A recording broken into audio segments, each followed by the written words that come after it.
Bonjour, aujourd'hui je vais vous parler de l'instant de Belgitude numéro 22 qui s'intitule Que penser des médias en Belgique? Tout d'abord, concernant la Belgique, il y a des médias en Wallonie et en Flandre dans leurs langues respectives, cela veut dire en flamand et en français. RTL Belgique, c'est la plus grande chaîne en Belgique francophone. Celle-ci rassemble près de 3,4 millions de téléspectateurs, mais ce groupe de télévision se décline aussi en podcast, que cela soit en radio avec Radio Contact BRTL. Ce groupe va commencer à exister en tant que radio en 1924, RTL signifiant au départ Radio-Télévision Luxembourgeoise. Celle-ci fut créée par François Hannen, c'est en 1955 que l'ancêtre de RTL, appelé Télé-Luxembourg, sera inauguré par la Grande-Duchesse du Luxembourg. Ce qu'il est important de noter, ce sont les financements de ce groupe. Et à près de 50% de ces financements viennent d'un actionnaire en particulier, qui est le groupe Rossel, un groupe qui existe depuis 130 ans. Son lancement a commencé en 1887 avec le journal Le Soir, un groupe gargantuesque qui rassemble près de 3 156 180 lecteurs par jour de presse écrite payante. Voici ce qu'ils en disent, je cite: 5 251 710 lecteurs par jour/semaine dans notre presse écrite. 5 350 633 lecteurs par semaine de nos magazines avec 58 marques de presse écrite. Ce groupe essaye de décliner l'information le plus que possible avec différents supports, groupes de presse en Belgique avec notamment Sudinfo, Vlan, l'Echo, la Gazette, Ciné Télé Revue. Concernant la Belgique, cela concerne 91 marques, tous supports confondus. Avec 34 millions de touchpoints, qui est la relation entre les consommateurs et l'entreprise, 50 millions sur les 50 millions de reach, le nombre d'utilisateurs que va atteindre une publication, 1 598 750 auditeurs par semaine aux radios du groupe, 29 59 949 utilisateurs réels sur les sites du groupe, 3 558 600 téléspectateurs par semaine. Ce groupe est localisé dans le nord de la France, en Belgique et aussi à côté de la Suisse. Le groupe est clairement de gauche écologiste car il privilégie clairement l'énergie éolienne et comme nous le savons, tous les écolos sont tous contre le nucléaire. Le groupe fut créé en 1887 par Émile Rossel. Ce groupe explique qu'il essaye d'être le plus neutre que possible, nous expliquant que depuis l'ère des réseaux sociaux, les informations sont de moins en moins indépendantes. Des professionnels qui valident avant toute publication. Cela me fait penser au roman de 1984 de George Orwell.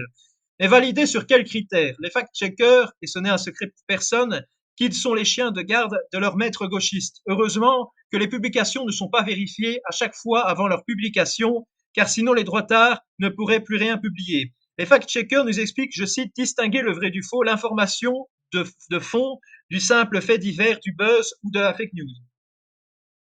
Maintenant, passons à la RTBF, qui signifie Radio-Télévision Belge pour la Belgique francophone, qui est un plus petit groupe que le groupe Rossel, mais n'empêche, elle a aussi racheté certaines entreprises comme TV5 Monde à hauteur de 11,1%, RMB à 100%, Kazakafka Pictures aussi à 100%, Sonoma à 40% et Dreamwall à 22%. C'est le 18 juin 1930 que fut créé l'Institut national de radiodiffusion. C'est en 1970, avec la fédéralisation de la Belgique, que l'on aura l'équivalent flamand de la RTBF s'appelant la VRT. La RTBF n'est pas du tout de droite, car sur le site de la Fédération Wallonie-Bruxelles, on peut y lire, je cite, de s'assurer que les projets choisis sont des œuvres audiovisuelles de création contribuant au renforcement de la diversité culturelle. Ce qu'ils appellent les aides à la création sont un meilleur moyen pour dicter les démarches idéologiques à suivre, car si la RTBF ne suit plus la voie idéologique, alors les subventions cessent, et c'est la catastrophe pour eux. Sur le site de la RTBF, on peut y lire aussi, je cite, d'être un facteur de cohésion sociale tout en répondant aux attentes des minorités socioculturelles.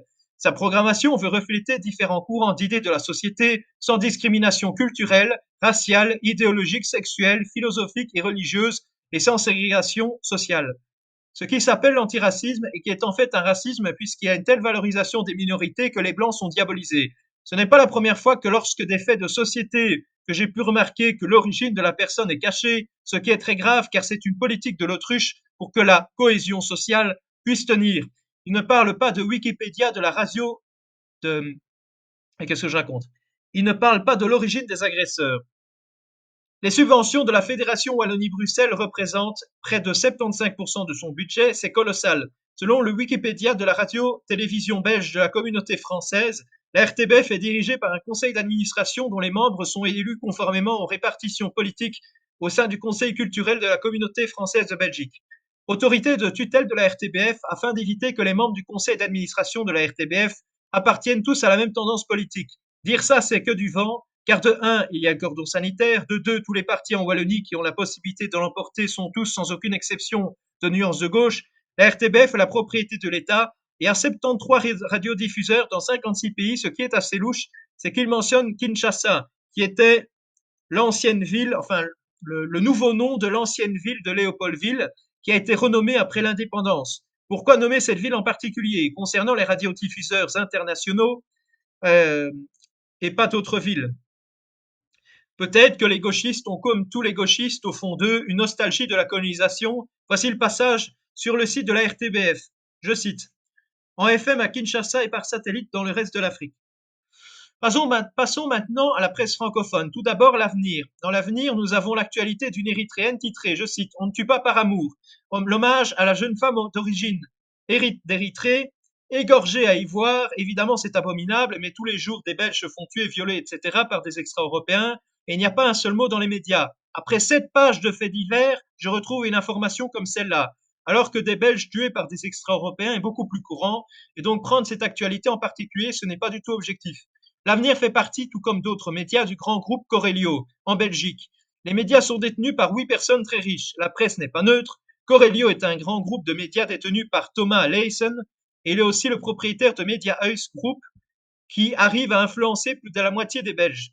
Un article de Sudinfo intitulé, je cite, Le candidat du mouvement chrétien-musulman à Tournai, à nouveau sous mandat d'arrêt. Après avoir dérapé à l'encontre de Marie-Christine Marquem, il s'est rendu coupable de nouveaux faits de harcèlement sur les réseaux sociaux. Le mouvement chrétien-musulman, qu'est-ce que c'est que cette folie? Tout oppose ces deux religions. Il n'y a qu'en Belgique que ce genre de truc arrive. Passons maintenant à la DH et les sports, où nous sommes directement dans l'ethnomasochisme gauchiste, je cite, Tintin au Congo et plus récemment le dernier album Spirou ont été sous les feux des critiques et accusés de véhiculer des propos et des représentations racistes des personnes d'origine africaines. Concernant la DH et les sports, faire du sport, c'est de droite. Écrire sur du sport ne fait pas spécialement des gens de droite, ça fait même perdre des neurones. Le groupe IPM détient la DH, mais aussi Paris Match, LN Radio, Moustique. 2 300 000 personnes consultent la presse sur le digital et sur le web. Concernant le groupe Roularta, il est dit, je cite, en tant qu'entreprise multimédia, Roularta Media Group crée et diffuse un contenu qualitatif, indépendant et pertinent pour un large public et des groupes publics cibles, des groupes cibles spécifiques. Même s'il y a le journal Elle pour les femmes, par exemple, et Gaël pour les hommes, et aussi des magazines pour les plus de 50 ans, je me doute que lorsqu'il parle de groupes spécifiques, c'est aussi pour les extra-européens. Ce groupe détient de tête l'Écho, le Vif, l'Investisseur, Canal Z, qui rassemble 1 300 000 téléspectateurs. De Zondag, qui est le journal flamand du dimanche, concernant le Vif, il y avait eu un article au niveau du nouveau cabinet de Trump, je cite, où des personnalités les plus sulfureuses se voient confier les plus hautes responsabilités au menu complotisme anti-woke, anti-vax et anti-Ukraine. Bref, une généralisation abusive sans guillemets, donc c'est ce qu'ils pensent. Autre article, je cite, les couples dignes sans enfants, entre choix économiques et émancipation personnelle. Sans guillemets de nouveau, j'ai rajouté les guillemets car ce sont leurs propos, mais de base, il n'y en avait pas, de même pour les articles qui suivront. Donc les gauchistes de ce média pensent que c'est une émancipation personnelle, une honte. Dans l'écho, je cite, après avoir porté les thèmes du Rassemblement national durant les années, les médias aux mains des milliardaires français Vincent Bolloré mènent aujourd'hui la campagne des législatives pour la droite radicale. Et donc c'est une prise de position claire. Bizarrement, ce journal ne le fait pas pour les partis de gauche soutenus par eux. Autre article de l'écho, de nouveau, je cite, pour en finir avec le piège du sentiment d'insécurité à Bruxelles. Ce n'est pas seulement un sentiment, c'est une réalité. Et quel piège? Nourrir la droite? C'est ça, soi-disant, le piège que les gauchistes nous montrent? Concernant un article du groupe IPM, Moustique, je cite, Quand l'Église se déclare en faillite pour ne pas indemniser ses victimes, évidemment, les gauchistes ne vont pas taper sur le protégé musulman alors que leur prophète était pédocriminel. Il y a des prêtres pédocriminels dans l'Église, certes, mais dans l'islam, c'est encore pire, car le chef de leur religion l'était. Autre article du journal Moustique.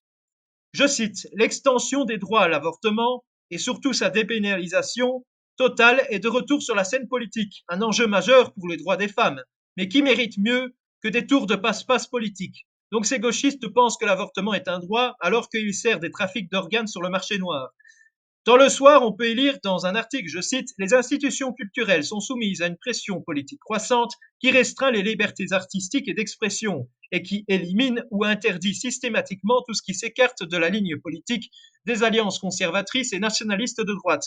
Les gauchistes sentent que le vent est en train de tourner. Il est aussi fait mention de la culture ouverte. Cela fait référence peut-être à la société ouverte de George Soros.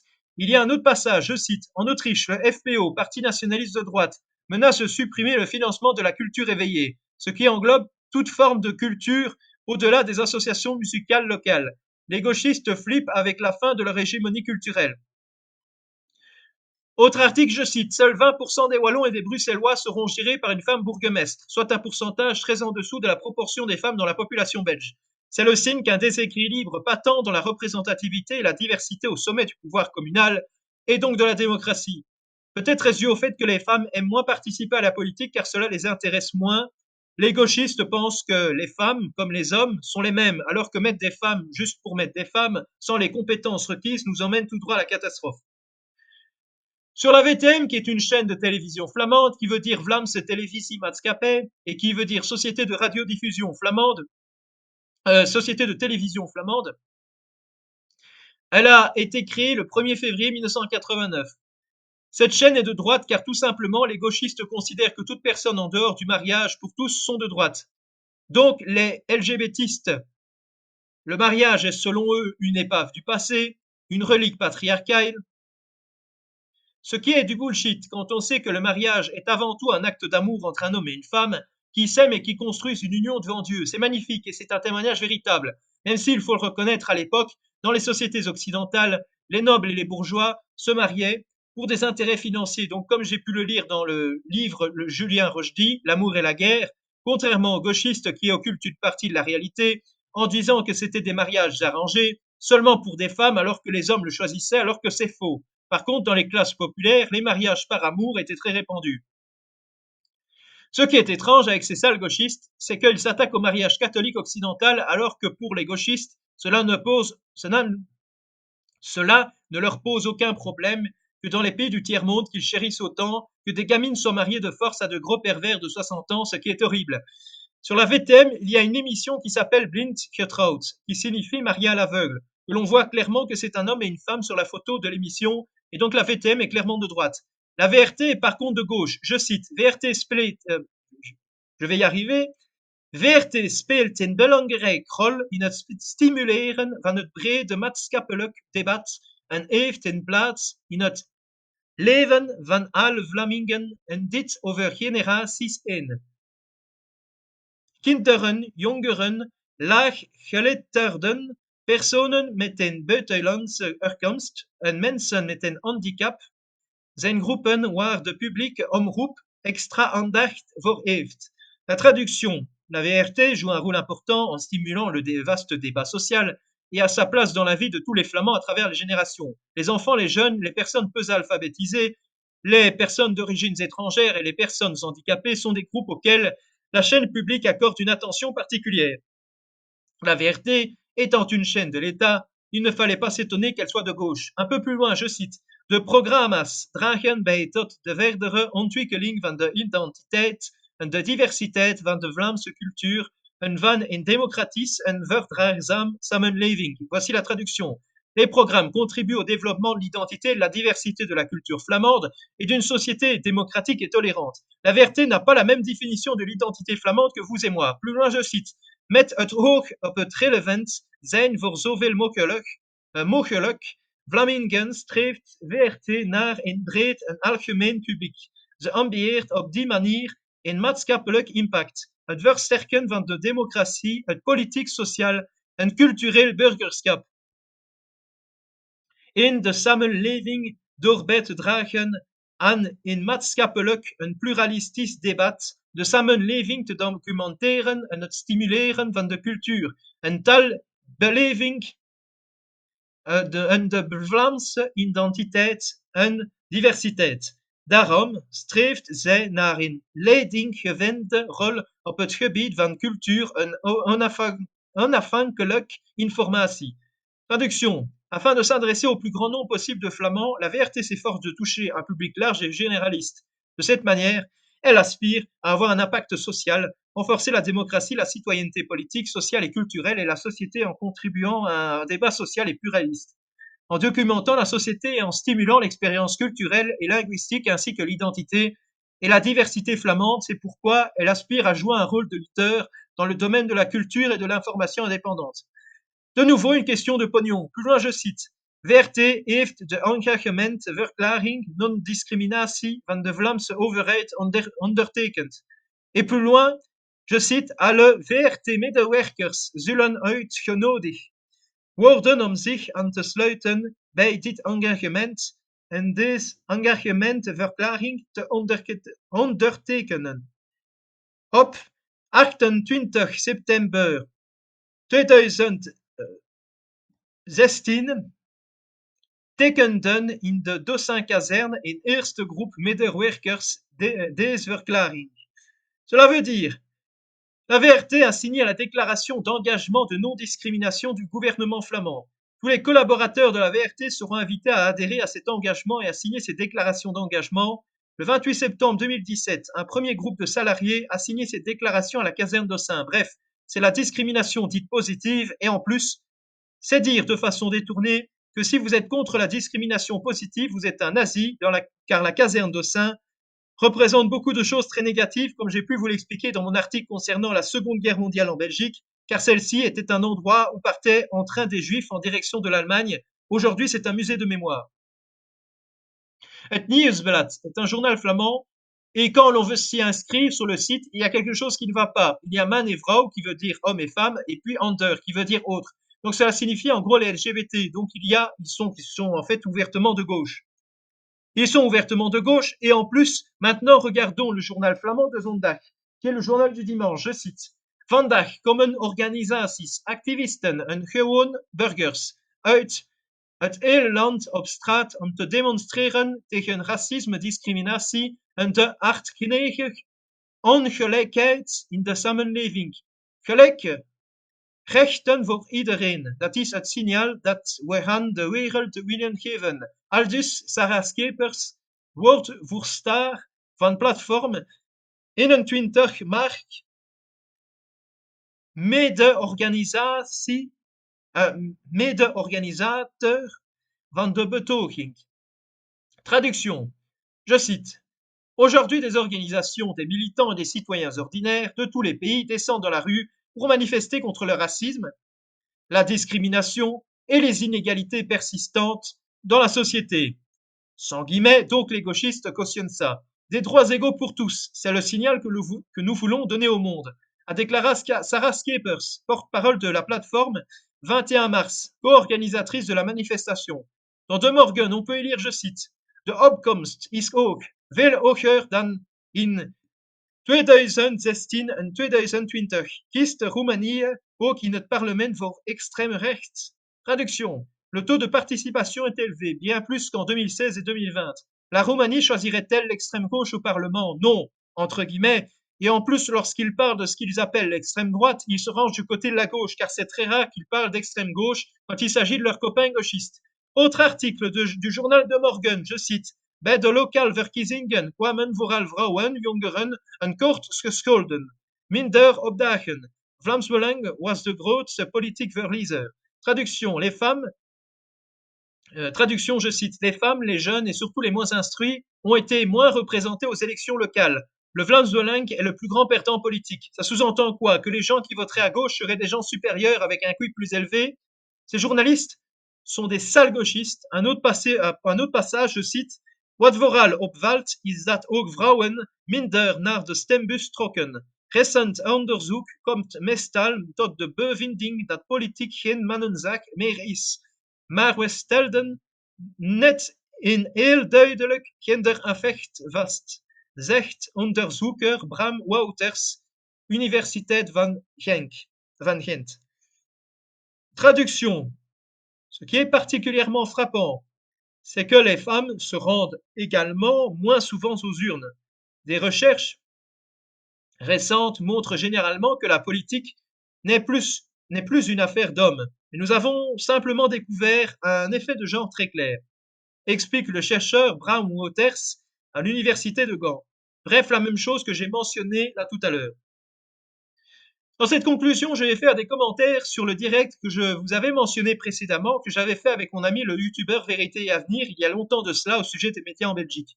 Dans ce direct, Vérité et Avenir disait que concernant l'affaire Dutroux, celui-ci, selon lui, il y avait plus d'informations qui sortaient à propos de celle-ci en Belgique. Il avait expliqué notamment que dans ses recherches qu'il avait réalisées il y a plusieurs années, il avait remarqué que ce sont dans les médias comme Le Soir ou DH.net que les infos concernant cette affaire sortaient le plus. Concernant la RTL et la RTBF, il aurait pu constater comme moi qu'ils sont les médias les plus gangrénés par le gauchisme, vu que ce sont des médias financés par l'État. Concernant les travailleurs du sexe, Vérité et Avenir avait expliqué que selon un article de RT L'Info, les travailleurs du sexe en Belgique sont protégés par un contrat de travail. Bref, les médias et la société se détachent de plus en plus de l'identité catholique de la Belgique. Il y a très peu de critiques dans les médias belges concernant la prostitution. Aucun média n'est neutre. Selon Vérité et Avenir, il faudrait envoyer des journalistes de gauche et de droite pour traiter une affaire, pour avoir les deux points de vue. Dans la réalité, quand il y a des affaires, il y a une directive qui est envoyée, puis des gens qui font la recherche, et à la fin des gens qui republient, et après qui changent, qui republient en ayant changé le corps du texte de l'article. Il y a une énorme influence de la France sur la Belgique. La France, comme la Belgique, ont beaucoup d'actionnaires similaires au niveau des médias. Les médias gauchistes belges changent les prénoms aussi des auteurs de crimes et de délits, et des fois leur font passer pour des autochtones. Et des fois les font passer pour des autochtones, ce sont les médias qui sont les vrais racistes. Et ils sont dangereux car ils cachent des affaires sous le tapis. Dans la presse belge, selon Vérité et Avenir, il y a beaucoup d'affaires de stupéfiants. Par contre, pour les affaires de règlement de compte et de tuerie, elles sont complètement mises sous le radar. Vérité et Avenir avaient expliqué qu'avec la charte de Munich, les médias doivent laisser un espace de parole, même à ceux avec qui ils ne sont pas d'accord. Ce qui, au passage, n'arrive que très rarement en Belgique. Les médias belges, notamment, essayent de tâtonner, de faire adhérer les gens à une idéologie, et quand ils n'y arrivent pas, ils se retirent. Ils reviennent en arrière, et ce n'est pas grave pour eux s'ils perdent un peu d'argent. Ils veulent créer des phénomènes de masse. Les médias belges veulent créer des trous dans la tête des gens, de faire perdre leurs repères. Les statistiques ethniques étant interdites en Belgique, la question que l'on pourrait se poser, c'est comment les médias belges ont-ils accès à des informations comme par exemple des inégalités d'accès au logement et au travail notamment. En tout cas, que Dieu vous bénisse et qu'il vous garde. À très bientôt pour une prochaine vidéo.